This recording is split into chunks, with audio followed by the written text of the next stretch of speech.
Today we have to see our 9th class biology first chapter, the fundamental unit of life. In this chapter we have to see regarding the cell. Cell के बारे में हमें जानकारी देखने की है। और सेल को हिंदी में क्या कहते हैं मालूम है आपको किसी को? कोशिका, कोशिका है। ओके, तो सेल का ये पहला पार्ट है। और मेरा चैनल तो आपको मालूम है, नाइक बायोलॉजी। तो ये आप वीडियो सब्सक्राइब कर सकते हैं, लाइक कर सकते हैं। अगर आपका मोटिवेशन मिला तो और भी इससे बढ़िया अलग अलग टीचिंग एड्स वगैरह यूज करके हम वीडियो बनाएंगे और आपको भी फायदा होगा। तो ये जो फंडामेंटल यूनिट ऑफ लाइफ है, सेल है। तो सेल को समझने के लिए हमें अलग अलग प्रयास करने चाहिए। हमारे बॉडी में सेल है, तो सेल हमारे बॉडी में क्या काम करते हैं और हमें कैसे सेल को मेंटेन करना चाहिए। ये एकेडमिक तो हमारे इंफॉर्मेशन है, मार्क्स मिल जाएंगे, लेकिन जनरल इंफॉर्मेशन भी हमें चाहिए। तो जैसे कि हमारे पास सेल के मॉडल भी है। देखिए, ये प्लांट सेल है, ये प्लांट सेल है। इसके अलग अलग पार्ट्स देखिए प्लांट सेल के। ये न्यूक्लियस है, ये सेल वॉल है, ये वैक्यूल्स है। ये अलग अलग पार्ट है प्लांट सेल के। न्यूक्लियस सेंटर में रहता है मालूम है जनरली। और ये एनिमल सेल है। तो एनिमल सेल में भी देखिए न्यूक्लियस सेंटर में न्यूक्लियोलस है, ये माइटोकॉन्ड्रिया, ये एंडोप्लाज्मिक रेटिकुलम, ये गोल्गी बॉडीज, ये अलग अलग पार्ट्स है। और आउटर कवरिंग क्या रहता है इसका? Plasma membrane. तो ये एनिमल सेल है। तो सेल का हर एक तरह से हम जब सेल को पढ़ते हैं तो हमें इसका जानकारी मिलता है। तो हम स्टार्टिंग सेल का करते हैं कि सेल है क्या एक्चुअली। हमारा पूरा बॉडी सेल से बना हुआ है, और जितना हम सेल के बारे में पढ़ेंगे उतना हम परफेक्ट बनेंगे, हमारा लाइफ भी परफेक्ट बनेगा। तो मैंने सेल के ऊपर एक पोएम बनाई है। तो ये सेल के पोएम पहले आपको बताता हूं, तो आपको थोड़ा सा इंटरेस्टिंग लगेगा। बाद में हम सिलेबस के बारे में देखेंगे। Just I have made this and after that we will see step by step this history of cell क्या है, can we see the cell, unicellular और मल्टीसेलुलर सेल क्या होते हैं, and cells in our body are similar रहते हैं, different रहते हैं, और सेल का शेप अलग अलग रहता है हमारे बॉडी में, अलग अलग ऑर्गन में, या सेम रहता है। तो पहले हम देखेंगे पोएम सेल के ऊपर। Our life starts with cell, our life starts with cell. मालूम है आपको? स्पर्म, एग्स, जाइगोट, सेल से लाइफ स्टार्ट होता है ना। Our life starts with cell, our life ends with cell. जब आदमी का जब एंड होता है, डेथ होता है, तो क्या होता है? सेल भी क्या हो जाता है? सेल का फंक्शनिंग भी स्टॉप हो जाता है। Cells actually shape our life. हमारा जो दिखना है, हमारा जो बिहेवियर है, ये सब सेल के फंक्शनिंग से ही चलता है ना।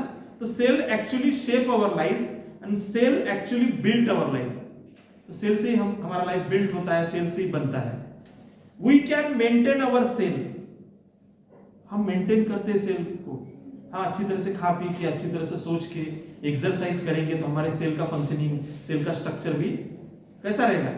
मेंटेन रहेगा ना। उसके केमिकल्स वगैरह, पॉजिटिव एनर्जी क्रिएट होगा। And we can sharpen our cell, अच्छी पढ़ाई करके, अच्छा खुश रह के हम बॉडी के सेल को शार्पन भी बना सकते हैं, एक्टिव रह सकते हैं। Our appearance actually cell appearance, हम जो दिखते हैं, बोलते हैं, हमारा जो साइकोलॉजी है, एक्चुअली हमारा सेल है। सेल, हमारे बॉडी के सेल कैसे उस प्रकार से हम रहते हैं, खाते हैं, पीते हैं, दिखते हैं। All of you getting? और our perfection actually cell perfection. हमारे बॉडी के सेल अगर परफेक्शन में है तो हम भी परफेक्शन में दिखेंगे। All of you getting? Let's learn the cell, let's learn the cell होल हार्टेडली, let's build the cell eventually. तो सेल के बारे में अच्छी तरह से हम खुले मन से पढ़ेंगे, और हमारे लाइफ में भी हम सेल को क्या करेंगे? हमारे बॉडी के सेल को अच्छी तरह से मेंटेन करेंगे, या कुछ भी खाएंगे, पिएंगे, व्यसन करेंगे और सेल को खराब कर देंगे और हमारे शरीर को भी खराब कर देंगे। ऐसा करेंगे क्या? तो ये हमें पढ़ना चाहिए। खाली ये हमारे सिलेबस के लिए है कि लाइफ में भी उपयोगी है? हाँ, तो हम देखते हैं अभी स्टार्टिंग हिस्ट्री ऑफ सेल। हम देखते हैं हिस्ट्री। आप बोलेंगे सर साइंस में हिस्ट्री कैसे आ गया? तो सेल का भी हिस्ट्री है। ये तो सेल तो हमारे बॉडी में रहते ही है, हमारे बॉडी में, प्लांट के बॉडी में, माइक्रो ऑर्गेनिज्म में सेल रहते हैं। लेकिन पहली बार ये किसने बताया कि हमारे बॉडी में जो जीव है उनके शरीर में सेल रहते हैं और सेल से बने हुए हैं? ये पहले बताया है रॉबर्ट हुक ने 1665 में। एक्सीडेंटली उसने क्या किया, झाड़ की छाल बार्क लिया और उसका एक पार्ट रहता है कार्प, उसको माइक्रोस्कोप के अंडर ऑब्जर्व किया, खुद का माइक्रोस्कोप था उसका, तो उसको सेल दिखाई दिए।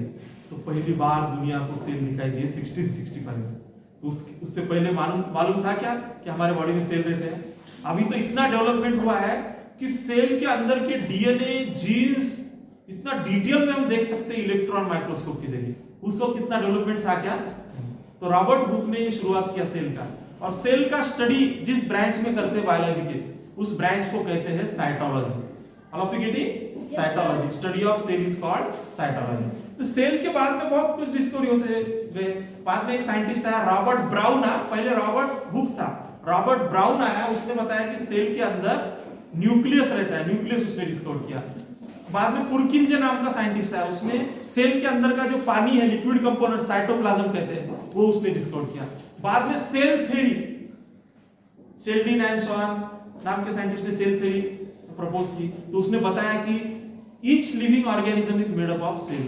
हर जीव, प्लांट हो एनिमल हो, उसमें क्या रहते हैं? सेल रहते हैं। और नया जीव बनने के लिए पहला जीव जरूरी होता है। नया सेल बनने के लिए पहले प्रीवियस सेल जरूरी है। ऑटोमेटिकली सेल ऐसे जादू के जैसे तैयार होते हैं क्या? नहीं। जैसे हम हमारे पेरेंट्स हैं, हमसे हमारे बच्चे होंगे, वैसे सेल भी प्री एग्जिस्टिंग सेल चाहिए कि ऑटोमेटिकली बनते हैं? शुरू में सेल चाहिए। तो ये सेल का हिस्ट्री है, आपको मालूम होना जरूरी है। अब हम देखेंगे can we see the cell, can we see the cell, living cell? देख सकते हैं, सिंपल सी बात है। हम ओनियन लाएंगे कल, ओनियन का पील ले लेंगे, और उसका इनर साइड में जो छिलका रहता है वो ले लेंगे, उसको कट करके उस पर वाटर डाल के, बाद में सैफरानिन नाम का स्टेन रहता है, वो कलर कैच करता है, अंडर द माइक्रोस्कोप हम सेल देख सकते हैं। Can we see the cell और नॉट? ओनियन सेल देख सकते हैं, लीफ का सेल, रूट का सेल, काफी सारे सेल देख सकते हैं, हमारे बॉडी के भी सेल देख सकते हैं। हमारे पास स्लाइड भी है बहुत सारे। You are getting? अभी देखते हैं सेल यूनिसेलुलर रहते हैं कि मल्टी सेलुलर रहते हैं? दोनों भी है। जैसे अमीबा मालूम है आपको, एक पेशीय जीव है, तो उसमें एक ही सेल रहते हैं और पूरा से उसका कामकाज शरीर का एक ही सेल से चलता है। खाना बनाना, खाना बाहर भेजना, जो बचा नहीं वो O2, CO2 सब सेल के जरिए, एक सेल के जरिए से होता है, तो उसको यूनिसेलुलर कहेंगे। अमीबा है, पैरामेशियम है, यूग्लिना है, ये क्या है? यूनिसेलुलर है। इसमें एक ही सेल रहते हैं और एक ही सेल पूरे बॉडी का फंक्शनिंग करते हैं। All of you getting? और मल्टी सेलुलर क्या है? Many cell. हमारे बॉडी में देखो मल्टी सेलुलर है। ब्रेन में कौन से? नर्व सेल है। बोन में कौन से? ओस्टियोसाइट। ब्लड में WBC, RBC, प्लेटलेट। हर एक का काम अलग अलग है, हर एक को जिसका उसका काम दिए वाला है, वो अपना अपना काम हमारे बॉडी में करते रहते हैं। तो हमारा बॉडी किस में आता है? मल्टी सेलुलर में कि यूनिसेलुलर? डिवीजन ऑफ लेबर, कामकाज बांट के दिया है, किसमें? मल्टी सेलुलर में कि यूनिसेलुलर में? मल्टी सेलुलर में। Very good. अभी हम देखते हैं are the cells in our body are similar in size? Brain के सेल, किडनी के सेल, बोन के सेल, ब्लड के सेल, सभी सेल एक ही शेप साइज स्ट्रक्चर के रहते हैं, अलग अलग रहते हैं? अलग अलग रहते हैं। आप बुक में भी डायग्राम है। नर्व सेल इलॉन्गेटेड है, ब्लड सेल WBC, RBC कैसे? राउंडेड है। तो ये अलग अलग शेप क्यों होता है सेल का? हर एक का फंक्शन अलग अलग है। ब्लड सेल का फंक्शन अलग है, नर्व सेल का फंक्शन अलग है, इंफॉर्मेशन ट्रांसमिट करना, इसलिए वो इलॉन्गेटेड रहते हैं। तो फंक्शन के अनुसार सेल का स्ट्रक्चर रहता है। समझ में आया सबको? और उसके बाद में हमें डिटेल में हर एक सेल ऑर्गेनेल के बारे में देखने का है। सेल में जो अलग अलग पार्ट रहते हैं ना, तो that we have to see yesterday. लेकिन आज हमने जो देखा सबको समझ में आया क्या? सेल का हिस्ट्री क्या है, कैसे डिस्कवर हुआ सेल, कहां से डिस्कवर हुआ, और वो हनीकॉम्ब लाइक स्ट्रक्चर दिखता है सेल। और ये सेल नाम लैटिन भाषा से आया है, लैटिन वर्ड है, उसका मीनिंग है छोटा सा रूम, कंपार्टमेंट। ओके, और हम सेल देख सकते हैं, समझ में आया ना? ओनियन सेल हम देख लेंगे, और यूनिसेलुलर, मल्टीसेलुलर भी आपको समझ में आया, एक पेशीय जीव और अनेक पेशीय जीव। और हमारे बॉडी में जो सेल है अलग अलग शेप के रहते हैं, हर एक पार्ट के सेल अलग अलग रहते हैं, उनके नाम भी अलग अलग है। और इसका कारण क्या है अलग अलग शेप का? हर एक का फंक्शन कैसा रहता है? अलग अलग रहता है। All of you got this introductory part of this topic, the fundamental unit of life? समझ में आया सबको? Yes sir. Thank you.